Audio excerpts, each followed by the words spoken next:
বন্ধুরা, আজকের গল্প সুকুমার রায়ের অসিলক্ষণ পণ্ডিত। রাজার সভায় মোটা মোটা মাইনেওয়ালা অনেকগুলি কর্মচারী। তাদের মধ্যে সকলেই যে খুব কাজের লোক তা নয়, দু চারজন খেটে খুঁটে কাজ করে আর বাকি সবাই বসে বসে মাইনে খায়।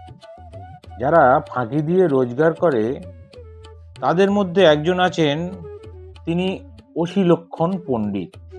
তিনি রাজার কাছে এসে বললেন, তিনি অসিলক্ষণ অর্থাৎ তলোয়ারের দোষ গুণ বিচার করতে জানেন। অমনি রাজা বললেন, উত্তম কথা, আপনি আমার সভায় থাকুন, আমার রাজ্যের যত তলোয়ার আপনি তার লক্ষণ বিচার করবেন। সেই অবধি ব্রাহ্মণ রাজার সভায় ভর্তি হয়েছেন, মোটা রকম মাইনে পাচ্ছেন আর প্রতিদিন তলোয়ার পরীক্ষা করছেন আর বলছেন, এই তলোয়ারটা ভালো, এই তলোয়ারটা খারাপ। ভারী কঠিন কাজ, কত তলোয়ার ঘেঁটে ঘুঁটে দেখে আর শোকে চটপট তার বিচার করছেন। তার বিচারের নিয়মটি কিন্তু ভারী সহজ। তলোয়ার এনে যখন তার হাতে দেওয়া হয় তখন তিনি সেটাকে শুকে দেখেন। তলোয়ার যারা বানায় তারা তলোয়ারের গায়ে তাদের মার্কা এঁকে দেয়, তাই দেখে বোঝা যায় কোনটা কার তলোয়ার। পণ্ডিত মশাই শুকবার সময় সেই মার্কাটুকু দেখে নেন।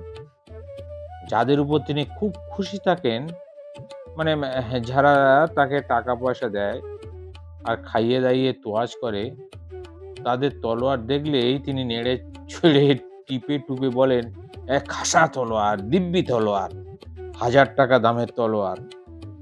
আর যাদের উপর তিনি চটা, অর্থাৎ যারা তাকে ঘুষও দেয় না, খাতিরও করে না, তাদের তলোয়ার যতই ভালো হোক না কেন তার কাছে পার পাবার জো নেই।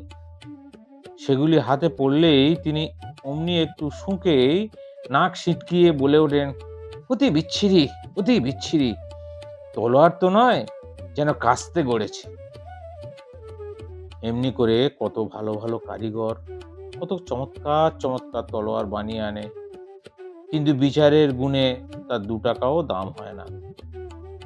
এর মধ্যে একজন ওস্তাদ কারিগর আছে, সে বেচারা মন প্রাণ দিয়ে একখানি তলোয়ার গড়ে, আর বিচারক মশাই দূর দূর করে সব বাতিল করে দেন। এই রকম হতে হতে শেষটা কারিগর গেল ক্ষেপে।